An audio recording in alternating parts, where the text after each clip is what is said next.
Hello everyone, welcome back to my video. आज की जो हमारी वीडियो है हिंदुस्तान तक, उनके चैनल का नाम है। और इस वीडियो का टॉपिक है Pak media shocked as Indian navy saved 17 Iranian and ship. तो देखते हैं पूरा वीडियो एंड मिलते हैं वीडियो के एंड में। बट वीडियो स्टार्ट करने से पहले आप लोगों से रिक्वेस्ट है, आप लोग वीडियो देखते तो हैं बट वीडियो को लाइक और चैनल पे नए हैं तो चैनल को सब्सक्राइब भी कर लिया करें और बेल आइकन प्रेस करना ना भूलें, जिससे कि जो हमारे आने वाली वीडियो की नोटिफिकेशन है वो आप तक पहुंचे। आपका एक कमेंट और एक सब्सक्राइब हमारा मोटिवेशन बढ़ाता है। और इस वीडियो को लेके आपकी क्या थॉट है हमें कमेंट सेक्शन में जरूर शेयर करें। देखते हैं पूरा वीडियो। अरब सागर में एक बार भारतीय नौसेना ने समुद्री लुटेरों को मंसूबों को नाकाम कर 17 लोगों को बचा लिया। संदेश मिलते ही आईएनएस सुमित्रा तुरंत अगवा जहाज के पास पहुंचा और नौसेना के जहाज पर तैनात ध्रुव हेलीकॉप्टर्स ने ईरान के जहाज को घेर लिया। खुद को भारतीय नौसेना से घिरा देख समुद्री लुटेरों ने ईरान के जहाज को छोड़ दिया और वहां से भाग खड़े हुए। इसके साथ भारतीय नौसेना ने ईरान के जहाज पर सवार चालक दल के 17 सदस्यों को सकुशल छुड़ा लिया। अभी रिसेंटली ईरान की एक शिप को जो है वो सोमालिया के समुद्री डाकुओं ने हाईजैक किया। इंडियन नेवी ने जिस तरीके से बहादुरी से 17 के करीब जो से ईरान के क्रू मेंबर हैं उन्हें बचाया। और इंडिया को ही हम देख रहे होते हैं वो क्या कर रहे हैं। लेकिन नेट सिक्योरिटी प्रोवाइडर का मतलब होता है कि हमारे एम्बिशन ज्यादा है, हम ज्यादा हिस्सा चाहते हैं। सो नेट सिक्योरिटी प्रोवाइडर का मतलब यह है कि हम बड़े हैं, बाकी छोटे हैं, हम सबको सिक्योरिटी देंगे, हम दादा हैं। यही मतलब अपनी लोकल लैंग्वेज में जैसे हम करें तो। और हमने क्या कर लिया आज तक, हम उसको इस्तेमाल कब करेंगे? क्या हम उसको इस्तेमाल कर सकते हैं? आप खुद ही हमें ये बताएं। कोई भी नहीं कर सकता। हम उसको इस्तेमाल ही नहीं कर सकते, इतनी पाबंदी हमारे पास। आई थिंक हमारे पास तो फ्यूल ही नहीं होगा उसको इस्तेमाल करने के लिए। हम इस्तेमाल कैसे करेंगे? तो किसी भी दुनिया के किसी भी कंट्री को हमारे उस एटम बम से क्या डर होगा जब हम उसको इस्तेमाल ही नहीं कर सकेंगे। खौफ तो उस टाइम होगा ना जब हमारे अंदर कुछ एबिलिटी हो, खुददारी हमारे अंदर हो। यही इसका मतलब है ना, नेट सिक्योरिटी प्रोवाइडर। सो ये चीजें जो है ये हैं। So it means India is deploying, India is fully ambitious कि वो इन चीज़ों को फुल एम्बिशियस होकर लगा हुआ है। ठीक है जी, कि हाँ हम ये कर सकते हैं या करना चाहिए। हम मैं इंडियन नेवी को और इंडिया के लोगों को जो अप्रिशिएट करना चाहूंगा कि देखिए जिस तरह इन्होंने इंसानी जानें बचाई। जबरदस्त, देखिए सर, ये बड़ी हिम्मत वाली बात है कि आप पाकिस्तान में खड़े होकर इंडियन नेवी को अप्रिशिएट कर रहे हैं, लेकिन इसके ऊपर किसी के पास लॉजिक नहीं होगा। क्या उन्होंने वाकई में इंसानों की जानें नहीं बचाई? और Iranian fishing vessel was hijacked by Somalian pirates. Indian commandos issued a warning to the pirates, asking them to back off.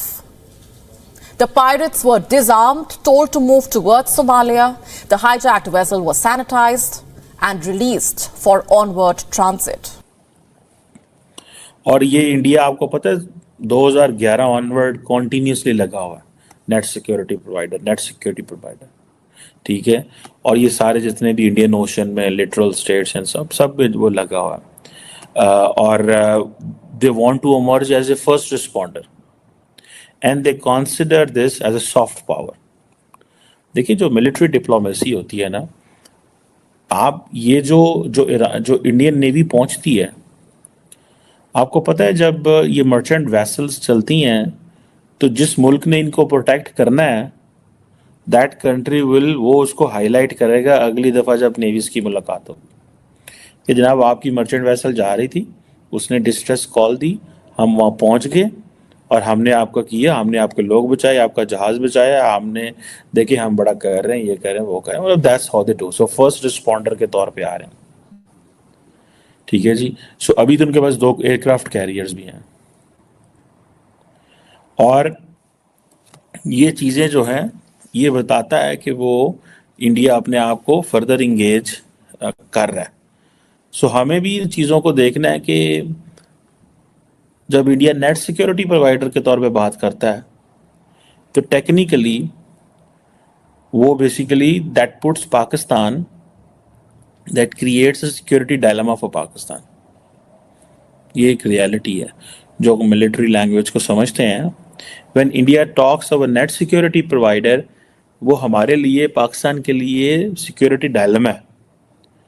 हम जारी बात है फिर बंदे घबरा जाते हैं कि भाई ये कह रहा है net security provider, it means खर्चा बढ़ा दो, अपना एक्सपेंसेस बढ़ा दो, चीज़ें ज़्यादा कर लो। यही इसका मतलब, और क्या चीज़ है इसका मतलब। सो ये पाकिस्तान जो है वो जब इंडिया नेट सिक्योरिटी प्रोवाइडर की बात करेगा तो that will create a challenge for Pakistan, but for the international waters, international sea, इन जगहों के लिए एक वो है, इस चीज की जो है ना वो एक वैल्यू होती है।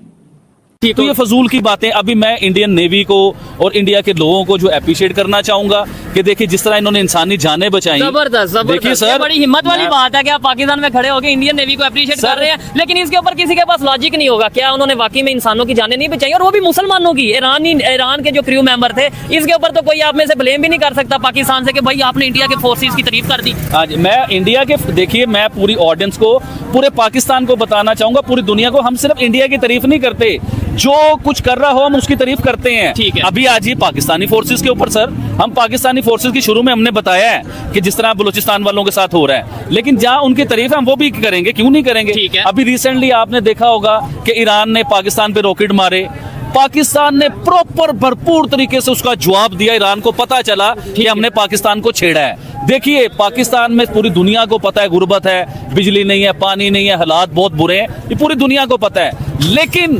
पाकिस्तानी लोग गरीब हैं, पाकिस्तानी फोर्सेस या आर्मी गरीब नहीं है।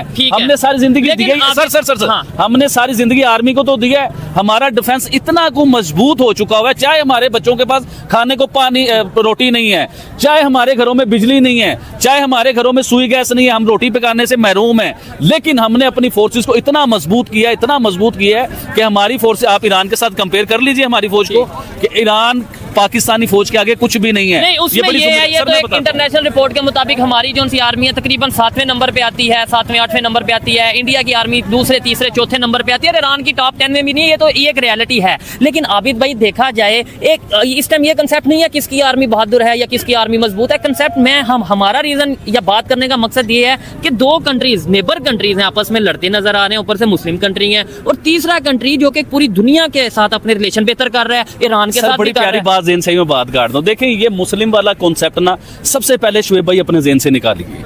ये मुस्लिम वाला कोई चक्कर नहीं होता, ये हम लोगों ने बनाया हुआ है, ये हमारे मीडिया ने बनाया हुआ है, हमारे मस्जिद के मुल्लाओं ने जुम्मे वाले दिन बनाया हुआ है जो किताब देते हैं। देखिए मुस्लिम उम्मा वाला कोई चक्कर नहीं है, ये सब झूठ है। आप सऊदी अरेबिया को ले लीजिए, ठीक है, आप ईरान को ले लीजिए, आप यूएई को ले लीजिए, अभी अफगानिस्तान बांग्लादेश को ले लीजिए, अफगानिस्तान बांग्लादेश को भी ले लीजिए। अब ये सब मुस्लिम उम्मा है ना, हम इनके बीच में है, ये हमारे साथ साथ ही हैं सभी। अब मुझे बताएं कि कितने मुल्कों के मैंने नाम लिए, हमारे पाकिस्तान के इन मुल्कों में किस किस मुसलमान के साथ रिलेशन बेहतर है, कौन से मुल्क के साथ बेहतर है? एक सेकंड सर, एक सेकंड, ठीक है, थोड़ी सी बात शुएब भाई कंप्लीट होने दें, उसके बाद आप बोलिए।